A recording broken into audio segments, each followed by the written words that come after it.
everybody. It's me, Dr. Cameron Dennis. I'm a physical therapist with Back on Track Therapy and Wellness. And today I did get a prompt from the Running Injury Support Group on Facebook. It's got about 5,000 members.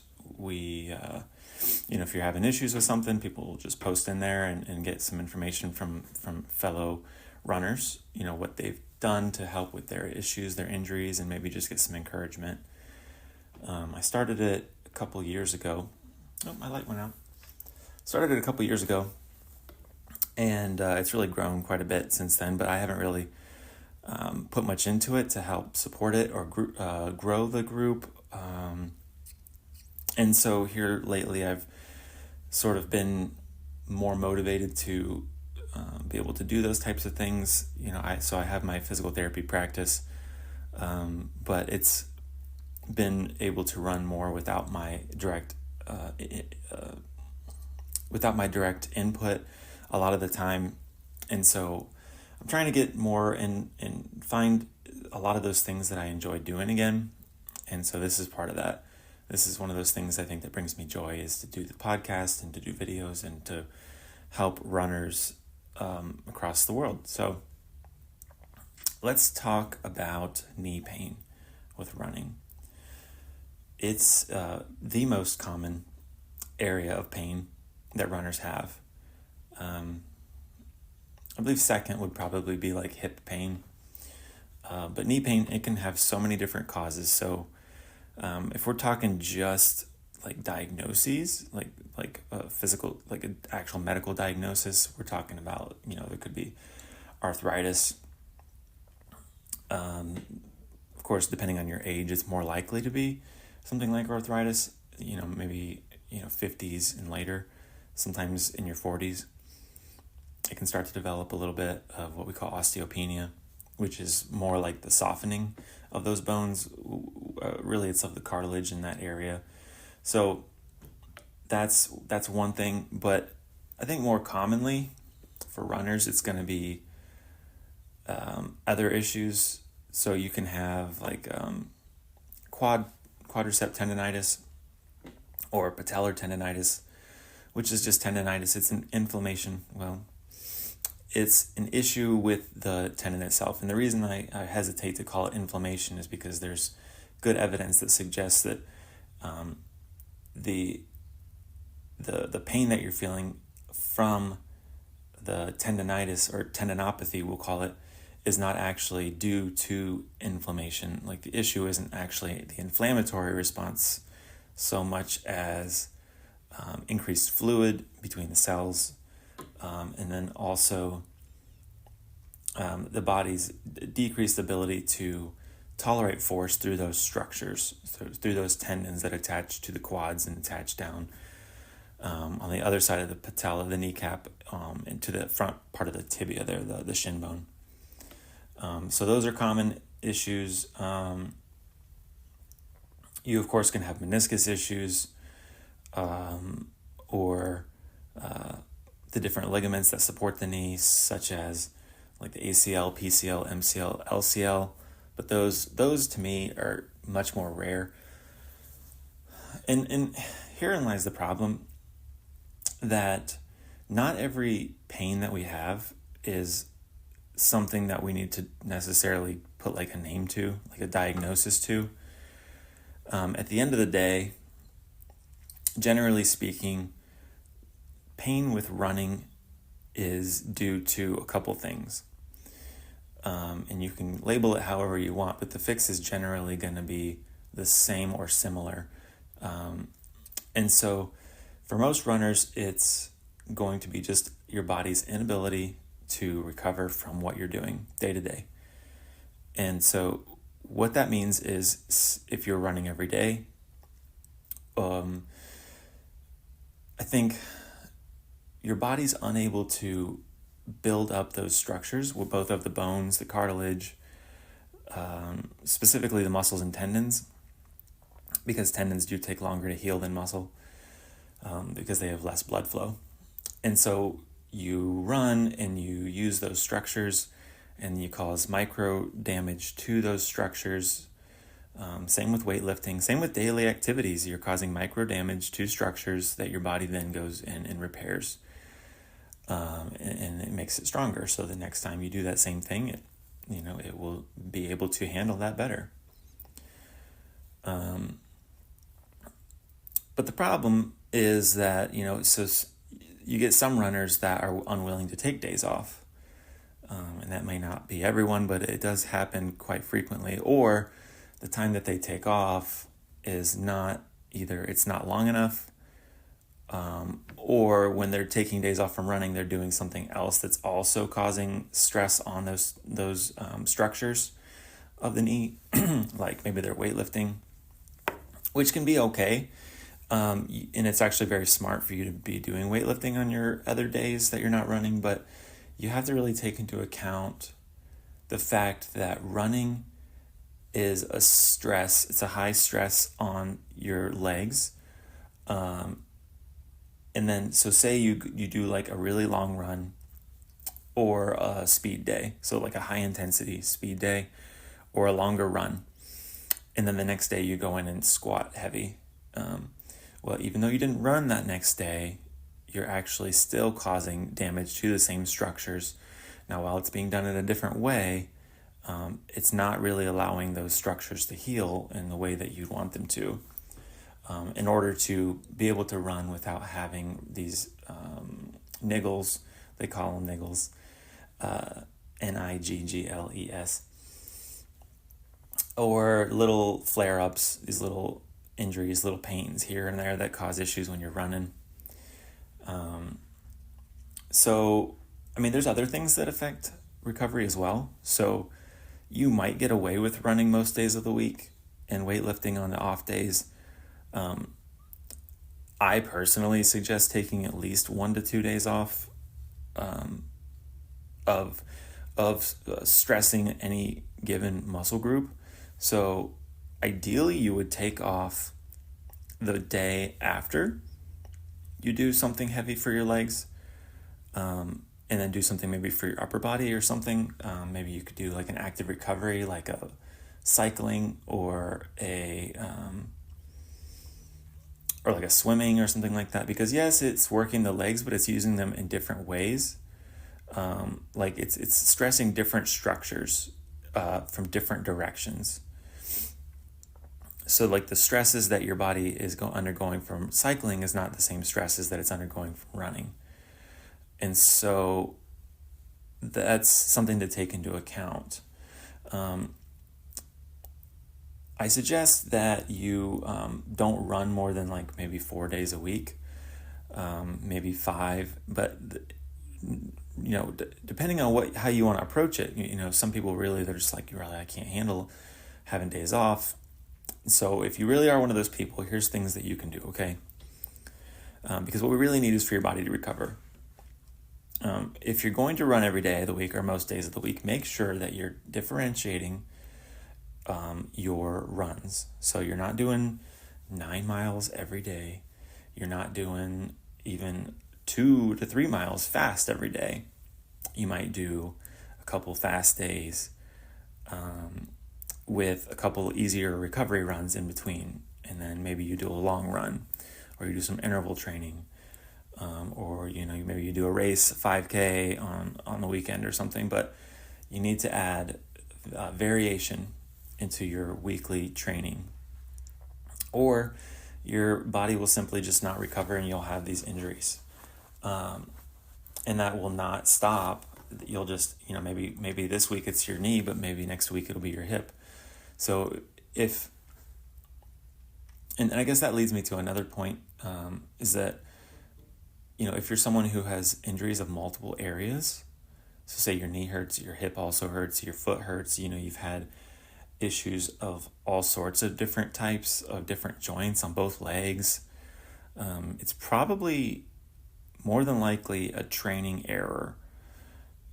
So you might want to look at your training and either back off for a little while and reevaluate and try to add some differentiation, maybe do some strength training to help build up your tolerance to force, and just mix it up. So, but if you are someone who wants to run a lot, and you don't want to add differentiation. I think it's dangerous, but what I would say is there still are things that you need to be looking at in addition to that, in addition to your training. So, for example, doing making sure that you're eating appropriately, so you're getting enough calories and you're getting enough protein.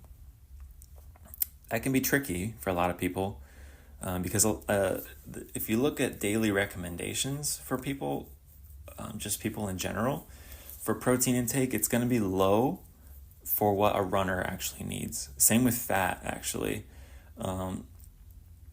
A lot of runners are very health conscious, and so they tend to undereat, actually. Your body actually needs fats, it needs carbs, and it needs proteins, period.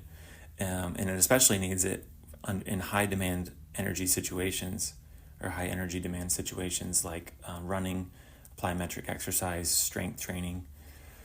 It needs those fuel sources while you're running and then after to help rebuild. Because those are the ingredients, basically those are the building blocks for your muscles and your tendons. And so basically if you don't have those fuel sources, it needs to rebuild somehow those damaged tissues from when you're running, whether you're injured or not. And so what it's going to do is it's going to take from other parts of the body. And you don't want that, right? I mean, it's going to take it from parts that you're not using as much. So maybe it's going to take muscles from your arms or your chest, or, it might even take it from, other parts of the legs. So, my suggestion always is to really dial in your nutrition if you're going to be someone who's serious about running and you want to avoid injuries as much as possible. So another aspect, and we can dig in deeper in another episode into a lot of these things, I just wanted to give general advice for people who are having knee pains. And we'll get more specific to the knee itself here shortly. But the other piece of that is that we're living in a stressed out world, and our bodies and our minds aren't built for what we have basically put together, in my opinion. I'm sure a lot of doctors would agree with me on that, and probably most people would agree with me on that. We're chronically stressed, and we're not handling it well. So a lot of times we're losing out on sleep as well. So those two things, managing your stress, because stress can actually lead to release of cortisol, which is a stress hormone, which will actually break down a lot of tissue. So it will actually lead to slower recovery, decreased ability to produce muscle mass, and through those mechanisms will actually lead to increased injuries. Sleep as well. So your body actually recovers a lot. It builds a lot of muscle while you're sleeping. And so if you're missing out on getting enough sleep, and the recommendations are sort of all over the place. I mean, you do hear about the 6 to 8 hours, but if you ask me, it's going to differ. It's going to differ for each person. Some people are just used to getting 3 to 4 to 5 hours of sleep, and they do fine. But I personally think if you're running 5 days a week, 4 days a week, 5 days a week, if you're going hard and you're doing weightlifting too, you probably need more than you think. So if you're waking up and you're feeling still exhausted, there's a couple of things. Either one, you're in sleep debt, so you're not getting enough sleep. So your body's not recovering like it needs to. Or two, maybe your sleep schedule is off. So if you're not going to bed at a similar time and getting up at a similar time every day, that can have an effect on your hormones. It can have an effect on your recovery. So there's something to keep in mind. But let's talk specifically, so say you have all of those things in place and you're still having issues. You're still having knee pain. What do you do? You've addressed, you've been to physical therapy, maybe you've tried all the things, you don't really know what to do next.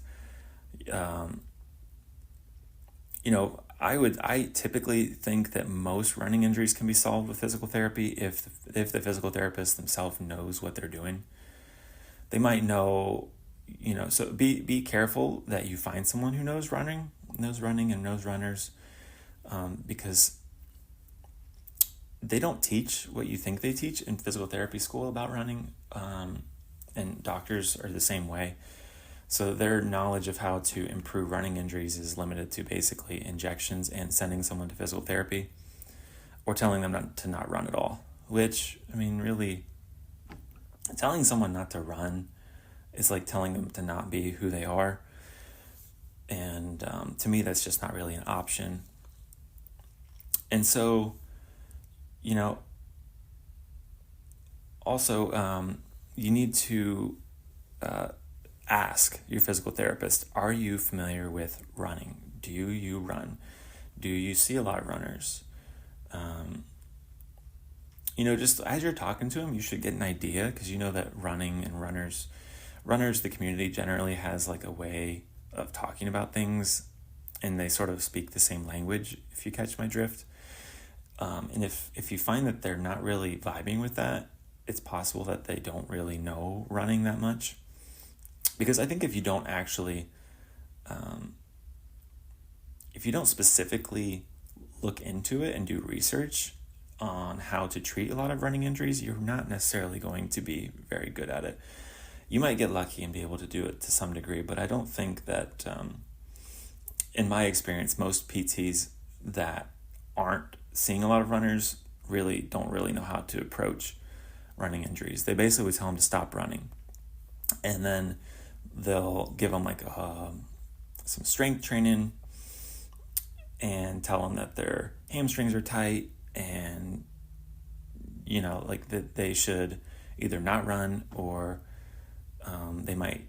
Anyway, it's hard to say. The recommendations are all over the board, but really look and make sure that you're finding someone, and don't be afraid to quit going to one and find another one.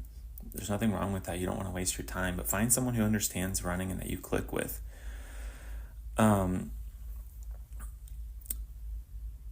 Gait analysis. Let's talk about that a little bit, because a lot of people think that their pain comes from the way that they're running, or it comes from their shoes. I think it's less of that. Sometimes you can have issues with shoes. So, say for example, you're used to a certain kind of shoe. You're used to Hoka's, for example, or certain Brooks that have a really high heel. So the heel drop, so the distance, the difference between the height of the heel versus the toe is quite high in those brands. And so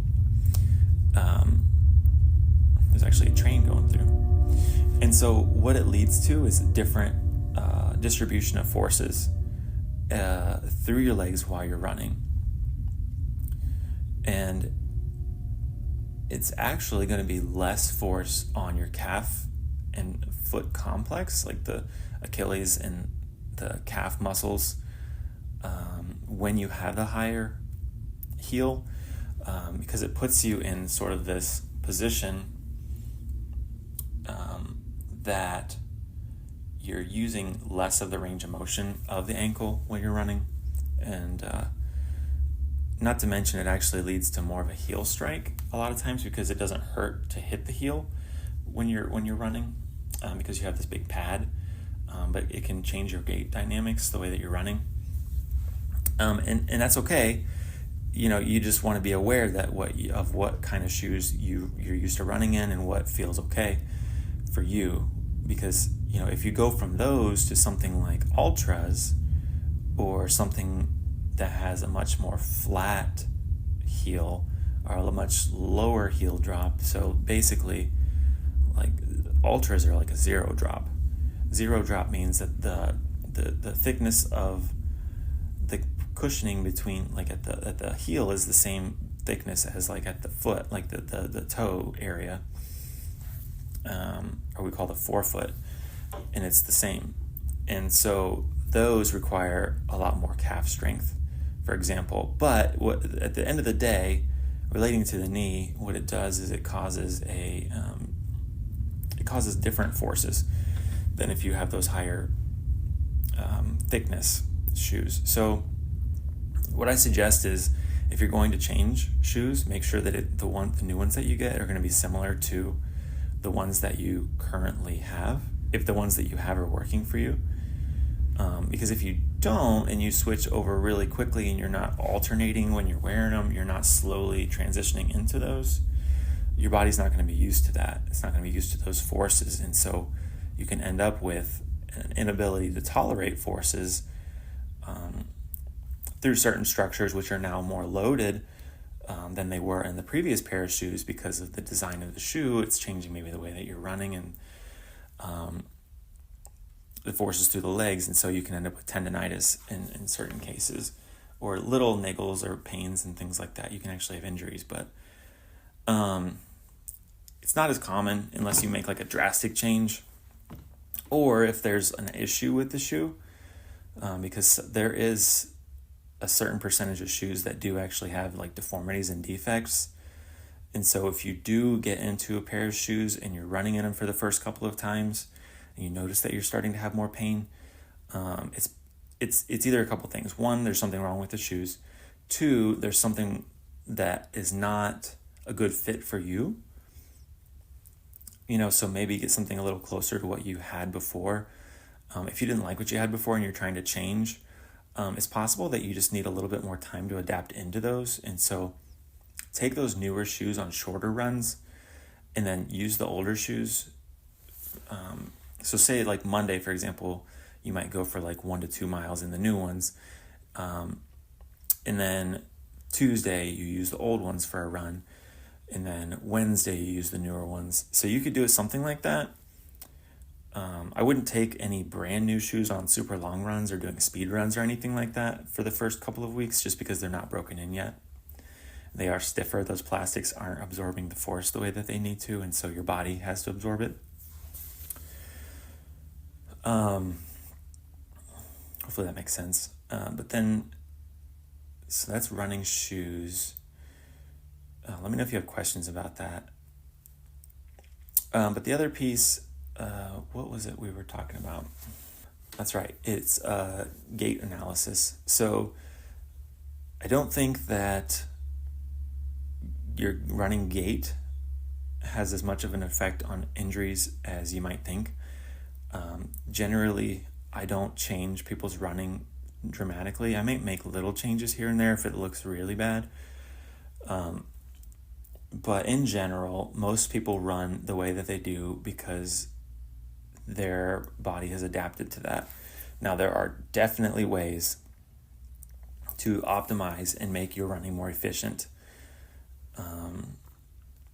And there are cases where someone's running is so atrocious that you have to make changes, or they're basically just asking to get hurt. But for the most part, I think most running, as long as it falls within sort of a normal sort of window, a normal, like, along the spectrum here, like there's like really bad running and then there's really efficient running, and then as long as you're somewhere in the middle there, you're probably okay, or you want to be towards the more efficient side. But the one thing you might change though, if you're having knee pain, is that you can try to take shorter strides. It's like take shorter steps. Inversely, the another way to think about that is to take faster steps. So I don't mean run faster. What I mean is if you take a 10-second period of running, you're going to take more steps in that period of time. So your cadence is faster. So instead of running like this, you might run more. So that's a faster cadence. And that's a little fast. That may be a little fast, but play around with different running like strides. Play around with different cadences. So like have your feet move just a little bit faster, but try to maintain the same speed. Play around with that a little bit. Because what actually happens sometimes is that someone will be taking really long strides, they'll take really long steps, and then that front leg, as it hits, that force goes up through the leg, into the knee, up into the hip, into the back, all the way through the body. And they have to absorb it, right? Because the ground is hitting you as hard as you're hitting it back.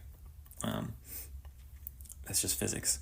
And so you have to be aware of that. And you want to try to land with your foot more or less slightly in front of you, if not directly under you. It might be pretty difficult to get it to land right underneath you, but you don't want it landing way out in front of you. Okay, if it's landing way out in front of you, and you're hearing like a loud, like slapping sound when you're running, or you're running really loud, that is basically a couple things that are telling you that you need to change the way you're running. So take those shorter strides, try to run quietly. When you're running quietly, you're actually increasing the length of time that force is going to be absorbed through your body. And so it's less impact, basically. If you're able to absorb the force over a longer period of time, you will have fewer problems. So take faster strides, yes, shorter strides, and try to run quietly. Those things might help. Now, here's another important thing to think about also. If you are someone who has pain in their knees when they're not even running, that is a different situation. You went from having a running injury to now having just an injury. Your running injury has basically become more severe. That's another stage, essentially. It's the next level of injury. So it needs to be addressed a little bit differently. You can't just change the way that you run and all of a sudden you're now walking without pain. I guess in some early stages you might get away with that, but I think after it's become more of a chronic issue, you then need to go see a physical therapist and build up your strength. Maybe do a little bit of manual therapy, so like some massage or some dry needling or something. And I know that's debatable for some people, but it's helped our people. So going in and getting some physical therapy done and backing off your mileage a little bit, if you're even able to run. Because my suggestion to you is if you're not able to walk without pain, you probably shouldn't be doing a lot of running. And so you want to back off that quite a bit, maybe do some walking and some cycling and some like squatting, deadlifting, lunges, those types of things, in order to still keep your legs strong as you gradually start to build yourself back up again. Because what's possible, if you're having pain with walking or standing, or a lot of tightness with sitting or standing, when it used to just be a running injury, you have to reevaluate it now. And so you have to take it a little bit more seriously. So the other piece of that is that, be aware that stress fractures are more common than you think. If you're having pain with just weight bearing, and you're not even activating any muscles necessarily, like if you're having shin pain from just standing and putting weight on that leg, and it happens when you're walking, you probably need to consider getting an x-ray. Now the x-ray, here's the thing about stress fractures, is you can't see them on an x-ray for about 6 weeks, because the body hasn't gone in and been able to heal yet. And so you're not going to see where those osteoblasts, I think it's osteoblasts, they're the ones that go in and actually start to rebuild. You're not going to see their evidence of them yet, and so you won't see the stress fracture on an x-ray for about 6 weeks after it happens. But if you get a bone scan or an MRI, really the MRI is like the gold standard, but it's tough to get MRIs with insurance companies the way they are. Then you can see those sooner. They might put you in a boot or something for a short time. But anyway, you can see how complex it starts to get. So my suggestions are, if you're having running injuries, try to take care of them before they become more serious injuries that affect you outside of running. Address them before they become a real problem that leads to you not being able to even run, for a period of time. Because that's when you really start to get the depression setting in and things like that, and the frustration, and then, you don't want that. So hopefully that helps. I didn't talk specifically about how to treat, as like a physical therapist, how to treat running injuries. But I wanted to give some general guidelines for people who that would probably fix a lot of issues that people are having if they just take care of those big, obvious, well, to me, as someone who sees runners, so sort of more of those common things that are less biomechanical in nature and more just like training program and recovery based. So address those, and if that doesn't take care of it, I suggest taking it to the next level and reaching out to a healthcare provider. So hopefully this helps. Once again, this is Dr. Cameron Dennis. I'm a physical therapist and running coach with Back on Track Therapy and Wellness. We're in Lima, Ohio. If you're in this area and you're having running injuries, please feel free to contact us. We do have an anti-gravity treadmill, the Alter G, which is pretty awesome. You can run at about 20% of your body weight and run when you're still, even though you're injured. It's pretty cool. That's the other thing. If you're not from this area, try to see if you can find a running place with an Alter G. Those are awesome. But know that you'll want to transition out of that to running over ground before you start ramping up your mileage and things like that again. But anyway, check out our YouTube channel, Back on Track Physical Therapy Ohio. Check out, this is going to be on our podcast. So if you're listening to this on YouTube, check out our podcast, the Back on Track Healthy Living podcast. And be sure to check us out on Facebook as well. So, all right, podcast over. Take care, everybody.